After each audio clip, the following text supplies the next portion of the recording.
YouTube, with the Boston Celtics winning their first NBA title since the 2008 season in the Big Three era of KG, Paul Pierce, and Ray Allen, the C's are now the defending champs for the upcoming 2025 NBA season, and this is going to be a deep dive video into their 2024 NBA offseason. So, they make a ton of moves last offseason, like acquiring Jrue Holiday from the Portland Trail Blazers, like acquiring Kristaps Porzingis from the Washington Wizards, who both significantly impact their NBA title season in 2024, and with many haters going into the season last year, particularly Jaylen Brown haters, a lot of people were saying Jaylen Brown can't dribble with his left hand. Well, I'll tell you one thing he can do, and that is win a Finals MVP in 2024 on those haters' heads.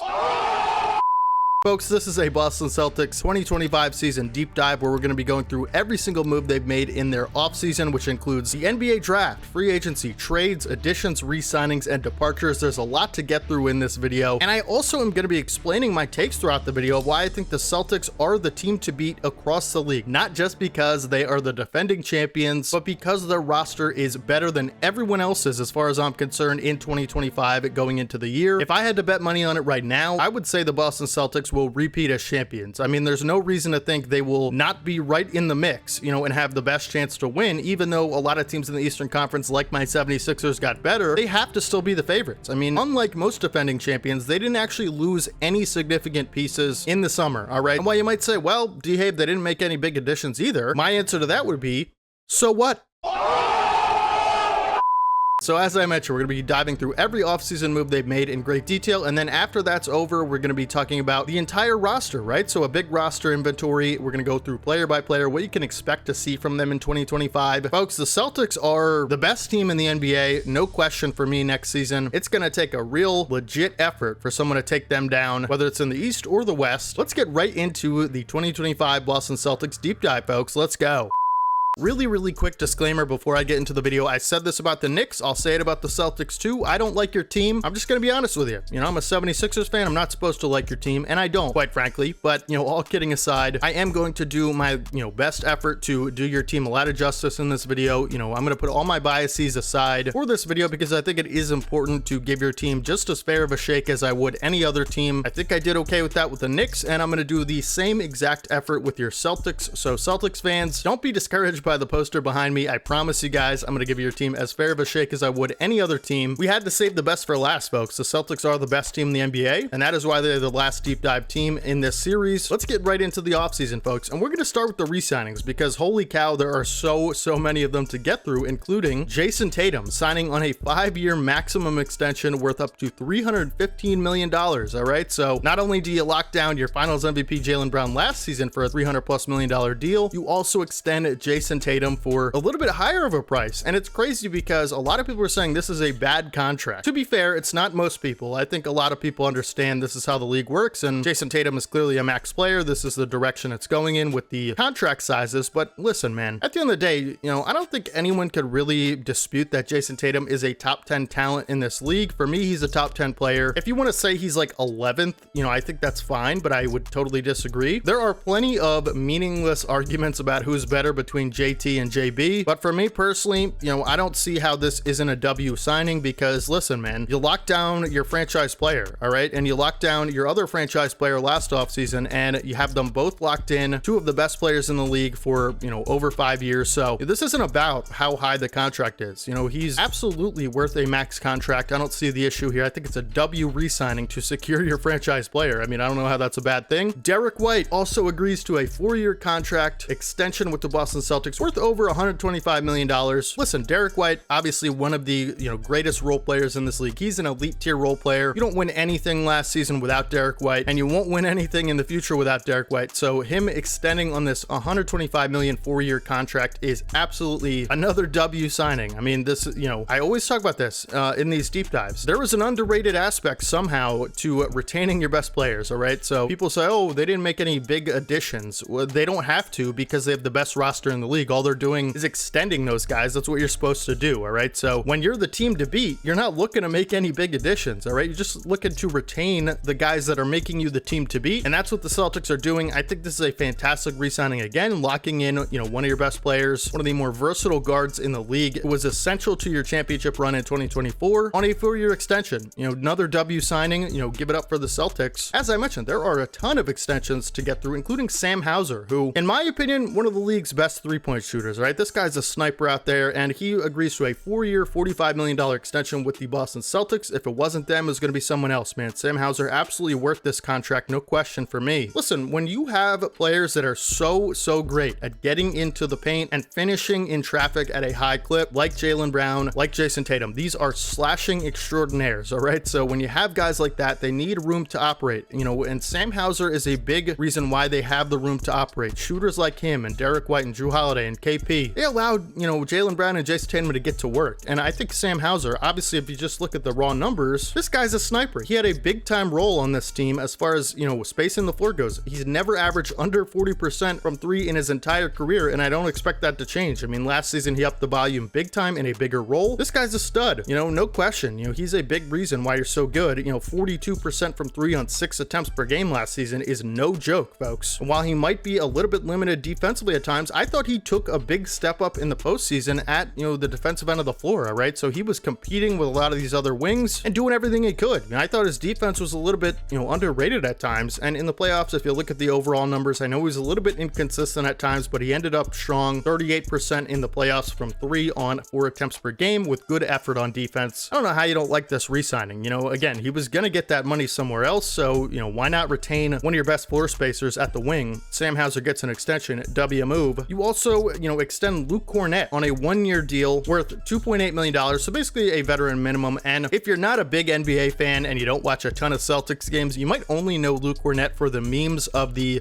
two-handed shot contests, right, on three-point shooters. And, it's funny enough, it's actually pretty effective, but Luke Kornet is a very underrated backup big. I think he did a big-time service to this team as a backup big last season when guys went down like KP. He stepped in and provided quality minutes to this team, as a backup 5-man. So I think Luke Kornet, being there next season on a minimum contract when he's already provided so much value to the Celtics is a big-time re-signing because he's just a very underrated player. He does a lot of things that aren't necessarily going to show up on the stat sheet, all right? And so I think he just makes a lot of sense to re-sign on that veteran minimum. Xavier Tillman, another recently acquired big. You acquired him midway through the season. He returns on a 2-year extension worth about $5 million, all right? So Xavier Tillman, former Memphis Grizzly, he has a lot of pop off the bench, in my opinion. You have a really great depth rotation of bigs, in my opinion, all right? So you already have, the big-time guys, Al Horford, Kristaps Porzingis, and now you're telling me you extend Xavier Tillman and Luke Kornet. So this is another W signing. You just have a ton of bigs that provide a lot of different things, and, Xavier Tillman, another good re-signing there. And then Neemias Queta, basically re-signs on another multi-year deal. So now you have like 3 legitimate backup, third string 5s, whatever. Injuries happen, right? So when you have this rotation of serviceable, depth piece bigs, like this is a big time deal, all right? So, Queta re-signs on a 3-year, $7.1 million extension. This is good value for Queta, who I think has a lot of upside. He's a big time, massive body, all right? So again, you were just making sure that, the depth is adequate at the backup big position. So, power forward, center, these are locked down as far as the depth goes. You have 3 capable guys of stepping into, not necessarily big time roles, but, on a championship team, any role is a big time role. So basically these are 3 guys that, can step in a pinch or, provide quality just rotation minutes at the very minimum, all right? So I would expect all 3 of these guys to be in the running for some kind of small role off the bench next season. Again, injuries do happen. We've seen them with KP already a ton with the Celtics. And so, knock on wood, that doesn't happen again. But in the case that it does, not only do you have Horford coming back, but you also have these 3, again, serviceable rotation bigs. I like these re-signings here. So, not only in the re-signings category, you lock down 2 of your, franchise cornerstones, Derrick White, Jayson Tatum. Obviously, Jayson Tatum getting that max extension. That's going to be the big headline. Over $300 million extension, but also Derrick White, being able to retain him on that price, I think is a steal. Just his value overall to this team cannot be understated. It might not be the flashy, big time, 30 points per game type of player, but the little things that he does, along with guys like Jrue Holiday, man, they might not always translate to like all-star level, numbers, but at the end of the day, these guys are integral to this championship championship success, and I would expect that to be the case moving forward. Quick side note, you also did extend Jrue Holiday. He's not showing up for some reason on this re-signing category. I think it was because it might have been before the season ended and before the offseason period started. So please let me know down in the comment section why it might not be showing up on this NBA.com list. But Jrue Holiday is, secured long-term for this team. I believe it's a 3-year deal worth over $100 million. So basically the big five of this team is, already set in stone. All right. So for many years to come, you're going to see this big five for the Celtics. And so how they're not basically already, title favorites again is beyond me, because we're talking about all these teams like my Sixers, like the Knicks, who, made big time improvements, and they did, and they should get credit for that, and they should be looked at favorably in the Eastern Conference. But the most favorable team has to be the dominant NBA championship season team that is coming off of that year, that didn't lose anybody in particular, that is going to make a big impact. So it's just a case of retaining everybody good and not making a ton of noise. And I think, that is the perfect strategy. What could go wrong with that strategy? For the additions category, you did just recently, at the time of recording this video, about a week ago, sign Lonnie Walker IV to a 10-day contract. I've read multiple reports about this. Some people are saying this is a non-guaranteed 10-day contract, and he's going to have to earn it. It's actually listed as a 10-day exhibit contract. So this is a non-guaranteed contract unless he remains on Boston's roster when the new NBA season begins, at which point it converts to a minimum scale agreement. So basically, if he is on the roster by the time the season starts, he will get a veteran minimum, but for now he is on a non-guaranteed deal. This is an absolute W. All right, so Lonnie Walker, not only is this guy a bucket and he's a dog, and I think he has good two-way versatility at the wing, basically you can decide whether or not you want him on your team for a minimum or, you don't need him. So the future of Lonnie Walker is in your hands, and I know, Brad Stevens will make the right decision because he's a genius, but I just think whether or not you choose to keep him, it's a W either way, because technically, if you choose to keep him, you get good value for a two-way player. If you choose to let him go before the season, clearly you didn't think he was good enough to be on the roster anyway. So it's obviously just a very low risk, high reward type of scenario. I love the move there. It'll be interesting to see what happens with that, situation as the season, the off season progresses. And the only departure you have is, we already butchered this guy's name for the Jazz video. I apologize. I'm about to do it again. Shvi Mykhailiuk. I hope, again, I know that's wrong. I apologize. Please correct me if you can down in the comments. Shvi didn't have a big time role on your team last season. He signs a multiple year deal with the Utah Jazz. So again, not the end of the world in terms of losing Shvi. I know he's a serviceable player, but clearly the contract that he got could be used in other more productive ways for your team, including, going to more extensions that you gave to some role players this offseason. And so those are the offseason period moves. I have to give it an A+. You could say I'm being, super positive about this. Listen, I am, because at the end of the day, there was 0 moves this offseason that aren't good for the Celtics. All right. So basically you just have all your players coming back. And again, not a lot of championship teams throughout the years can say that. They always tend to lose somebody big. Celtics made sure that wouldn't happen. Not only do you have your starting 5 returning, which is a miracle, but you also have most of your, impact role players coming back. All of them actually. So this is best case scenario. I don't know how you could not see that as that. So without further ado, obviously A+ offseason, let's get into the 2024 draft segment of the video, and then we'll do the roster deep dive. And going into the draft, you had 2 picks. All right. So you had a first round pick, it was your own pick, the 30th overall pick, because you won the championship. That's the best pick you can have in the first round. No question, folks. And then the number 54th pick, which was your second round pick. And with the 30th overall pick, you select Baylor Scheierman from the school Creighton. And actually, Baylor Scheierman is a 5-year college player. I always like to talk about how when you're a contending level team and you have all these late first round picks year in and year out, that's what you're going to have. You're going to be late in the draft. And so you want to get guys that not necessarily are project pieces, because, if you're a contender, I would think most of the time what you're looking for is someone that can contribute right away. And usually those aren't one and done type of players. You don't want to have to develop people long term when you're just looking for players that can contribute now. Baylor Scheierman seems to be this type of player. I always say, if you're late in the draft, one of the best things you could do is pick some of these older college players that go so undervalued in these drafts nowadays, because people seem to think they have lower upsides as far as their career goes, lower ceilings. Not necessarily always the case, but I do think there is some truth in that. But I also think if you're just the Celtics, like, why take a guy who's never going to play for you if he's a project piece? Why not take a guy who has a lot of polish that, maybe like for his rookie level production is going to be slept on in the draft? That, appears to be Baylor Scheierman to me. This is a guy that's projected to be an NBA wing. All right. And so a lot of people say he has good size, and, I'm just reading what, those smarter people are telling me. I don't watch this guy play in college, but apparently he has like kind of a jack of all trades type of skill set. You always like those guys coming out of the draft that are polished like that. Clearly he's played a lot of basketball at a high level, so, you know, he's going to have a ton of experience that he brings. And then, you know, this guy is a sniper, apparently. He's got good, deep shooting range to him. So, you know, again, just taking a polished 5-year player. Again, let me know down in the comment section more about this player. I'm interested to see all things going on with the Celtics at all times because, listen, you guys are my biggest rival other than the Knicks, so I want to know about your team. And then with the 54th pick, you select Anton Watson. And Anton Watson, the Gonzaga forward, all right? So he was a senior, another guy that has a lot of college experience now, and basically, you know, people are saying versatility defensively, okay? So, you know, maybe he could be a multi-caliber switch defender, like he could, you know, guard multiple positions at the next level. We'll have to see. Didn't shoot high volume at threes, but appears to be a good finisher, you know, so could be another interesting thing there. I know the Celtics just love their wings, and so you get two forwards. You know, they're saying Scheierman could be either a shooting guard or a small forward at the NBA level. We'll have to see, but I know the Celtics love their, you know, forwards and wings, so, you know, you take two of them there, maybe fall a little bit in the draft because of their experience in college, which is a crazy thing to say because you'd think naturally the more experience you have, you know, the higher you'll get drafted. Not necessarily the case anymore, man. Teams want these high upside, one and done type of guys, which is fair. You know, I think those guys, you know, generally have some of the higher ceilings. Obviously, you know, the fact that they're one and done means that they're good enough to get drafted at 19. And to be fair, if Scheierman and Anton Watson was as well, they'd probably do the same thing. But the, you know, thing for me is like these guys have experience, they have polish, they've been coached at a high level most likely for a long period of time, so they're not going to come in with a ton of bad habits. And so I like both of these picks. I give the draft a B-,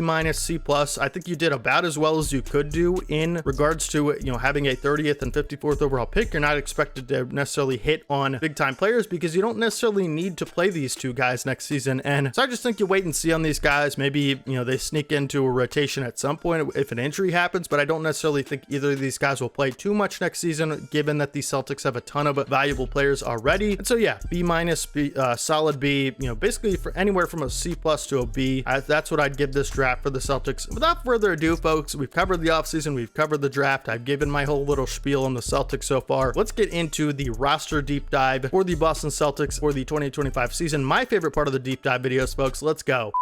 All right, folks, and so we have to start the roster deep dive with Jayson Tatum, all right, because I do think Jayson Tatum is your best player if you're a Celtics fan, all right? I know that might be a controversial take nowadays, but I don't necessarily think it is, all right? Jayson Tatum, obviously a dynamic two-way player, a top 10 player in the league for me personally. I think Jaylen Brown is somewhere right behind him, maybe like anywhere from 10 to 20, right? But I think Jayson Tatum is the lower end of top 10. I'd probably say like 9th or 10th, maybe 8th in the league, right? Listen, JT is a great player. He's a great player, capable of great things, and we saw that last season. While JB might have had the better postseason, Jayson Tatum is the leader and best player of this team. I talked about a bunch, you know, throughout the playoffs of how Jayson Tatum was super unselfish in giving up a lot of these roles and big time production to other players on his team, all right? He decided that it was in his best interest, if he wanted to win a championship, to put his ego aside and say, you know, if JB is just doing better throughout a game sometimes, I'm going to let him do that. You know, that is what's best for the team. That's what I want to do. I want to win. And so I want to fit into this system and not, you know, have the system revolve around me, because that doesn't necessarily lead to the best results. I think we ought to be praising Jayson Tatum for this decision as opposed to mocking him for having, you know, that type of production. All right, so JT took a lot more of a playmaker role throughout the playoffs last season. He took a lot of big playmaking and leadership steps throughout the year. Obviously, we know defensively he's a very versatile defender, can guard multiple positions. He's part of this switchable lineup that the Celtics like to run. He fits in it very well. Freak athlete, great finisher, exceptional shot creator. Like, I don't know how you could be looking at Jayson Tatum and not say good things about him after just coming off his first finals win of his career instead of bad things, all right? Because people are saying, oh, well, you know, he's not the guy, he's not him, right? Well, sure, maybe like in the playoffs, but if you just look at his career so far, I mean, this guy's what, 26 years old with a finals ring, you know, and having already been to basically 5 or 6 conference finals. Like, how many players can we say that about in NBA history, you know, as the best player? Okay, so if you want to say JB's the best player, fine. I just don't know how you could, you know, look at Jayson Tatum's sacrifices of his ego and his, you know, points per game production and say this is a bad thing that deserves to be a knock on his credit, as opposed to, you know, being this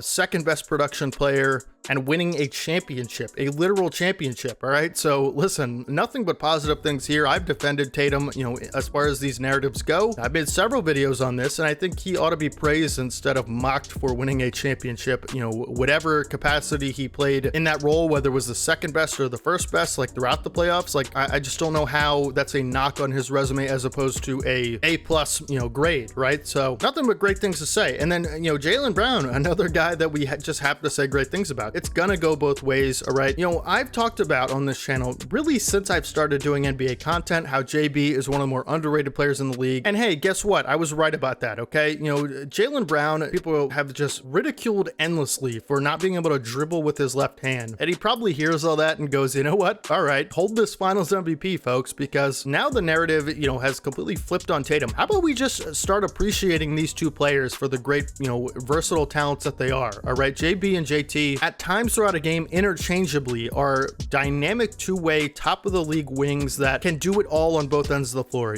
Shot creating primarily, these two guys are elite, really at all three levels, all right? So, while you say, oh, well, the first few years they couldn't win. Well, guess what? You can't say that anymore. These guys have won a championship now as 1 and 2. Whatever order you think it is, it's meaningless because they're both winners. They're both, exceptional league, top of the league talents at their position, and they deserve endless praise for it because they made it work. They put their egos aside, and Jaylen Brown, just like Jayson Tatum, deserves a ton of credit for doing whatever it takes for this team to win last season in the playoffs. He stepped up as the leading scorer, winning finals MVP in 2024.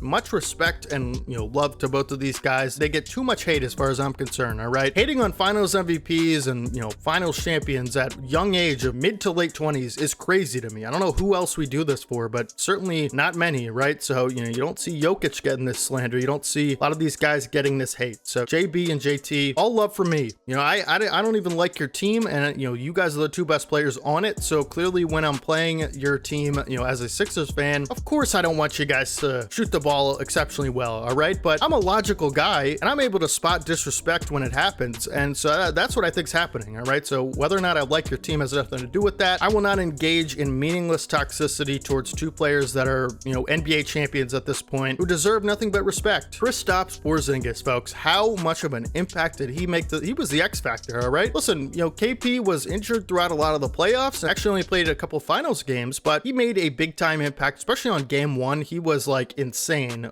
from the field in that game. And while KP was an absolute warrior and, competitor throughout these playoffs, for coming back and giving what he could to this team, it did end up affecting him because he had off-season surgery on his foot. And basically he, is unclear whether or not he'll play the first couple of months of the season. I think, he's likely to miss a little bit of time throughout the first bit of the season because I'm reading now this article basically says 2 months ago it was written and he will be out 5 to 6 months with the foot surgery. So, I would expect him to miss some time during the regular season. You definitely don't want him to rush back like he did in the playoffs. Although it was a valiant effort and ended up having a positive impact on this team, you certainly don't want a, re-aggravated injury to that foot. It is a big deal for a big man to have a foot injury. And so, if you can wait as long as you can, I think you do that. You certainly have the talent to make up for it on this team. You guys will be just fine without him. But when he comes back, he will be the difference maker on both ends of the floor once again. KP had a career season last year. Another guy who has been disrespected throughout his career as a loser, as a non-factor, a lot of times with the Mavericks, a lot of times with the Knicks, he's, too injury prone, made of glass. Can't we just respect the good things that he's able to do night to night? Like, elite rim protector. He's about as good as it gets, folks, on the defensive side of the floor at rim protection. We saw it, time and time again with the Celtics. As a floor spacer, he's right up there with guys like Karl Anthony Towns as far as like elite shooting ability from players of that size and of that position. I think he's top of the top in that regard. When he gets rolling from the outside, there's just no way to defend it. I mean, you can't block his shot. His release is way too high. And so, what a dynamic difference maker for this team. Originally, when they made the trade last season, I was a little bit critical because this was pre-Holiday trade and I thought they really needed a point guard. And moving on to Jrue Holiday, they got the best one they possibly could because Jrue Holiday was the perfect missing piece for this team. All right. So not only are you getting all NBA defensive first team from this guy, season in, season out, you're also getting just a steady hand as a ball handler. This guy is just as steady as it goes. I mean, we've seen him throughout his career, now a 2-time champion, by the way. We've seen this guy be a lockdown perimeter defender. In my opinion, you could make a case Jrue Holiday is the best perimeter defender in the NBA. I actually might agree with that. I think he probably is one of the other end of the floor, just a solid, steady playmaker that can run an offense efficiently. He will not make many mistakes with the basketball in his hands. He is a great decision maker and a great, three-point shooter. Catch and shoots, he's absolutely money. He's lethal, all right? Just when you have this rotation of 5 players in the lineup who can all dribble, shoot, pass, and finish at an elite level, and also switch, 1 through 4 or 1 through 3 on the other end, like, it's mind-blowing to not expect championship results from that, all right? Listen, when you have a lineup, Jrue Holiday, Derrick White, 2 of the league's best perimeter guys, as far as defense, they're both great, excellent, well above average 3-point shooters. You can maybe even say elite. They're also high IQ guys, all right? So, Jrue Holiday, Jayson Tatum, Jaylen Brown, Derrick White, and KP, even if you want to count Horford instead, doesn't matter. All of them can switch on to multiple positions on the defensive end and make exceptional plays for their position.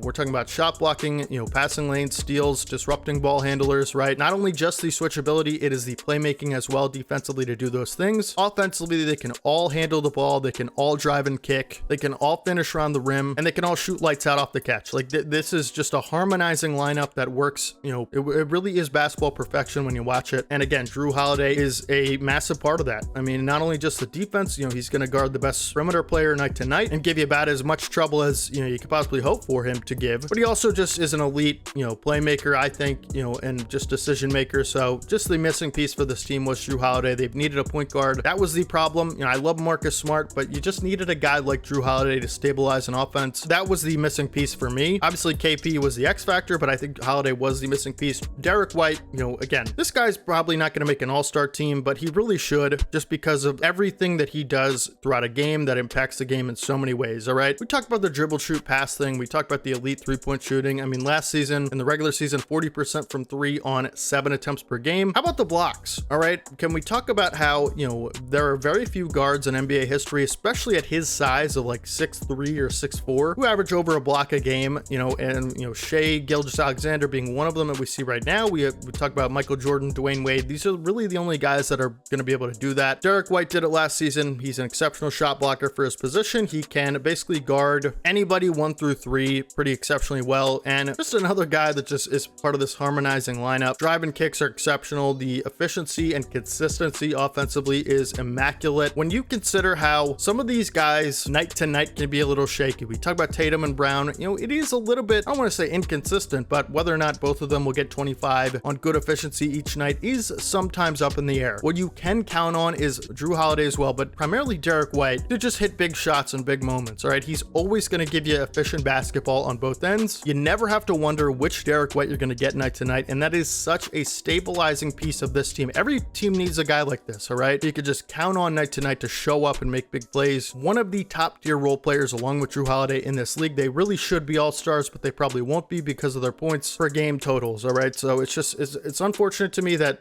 these guys, while they are now recognized because they both won with the Celtics as, elite players we should be paying attention to, it just, they just don't quite get the credit that JT and JB get, which is kind of unfortunate for me. But, when we talk about reliable role players, how about Al Horford? All right, Celtics legend at this point. He has solidified himself as, one of these Celtics greats. You might say, well, D-Have, 9 points per game last season on 27 minutes per game. Listen, again, another guy, it's just not going to show up. It's not going to show up in the stat sheet. When you have a center that, at 38 years old, who's able to guard big men the way he can, he might not be the most athletic. He might not be the most flashy player. This guy shot 42% from 3 on 4 attempts per game last season throughout the regular season in 65 games. He's an exceptional defender, and just the floor spacing ability from the center, the catch and shoot, it's exceptional. I mean, you could play him in any lineup and have success with that, drive and kick type of stuff. All right. He also just, one thing about Al Horford that doesn't get talked about enough is his basketball IQ. It's elite as far as big men go. One of the highest IQ big men I've seen. He's a great